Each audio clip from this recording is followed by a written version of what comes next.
And here is the Gaudi Museum. And all the people waiting to get inside. So you're going to notice on this street, all of these homes have a specific type of architecture designed by a famous artist of their time. So each one of the owners of these specific buildings or homes hired their own architect to compete with Gaudi's. As you can see, the distinct demarcation between each one of the properties. And there's the Gaudi. You can decide who the winner is.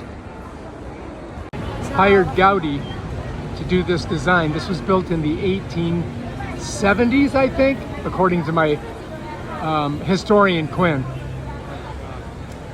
So Batlló originally purchased this building in the 1870s, and Gaudi redesigned it. So Gaudi made a dragon on the roof. There's his feet, there's his scales, and those are the skulls of his victims.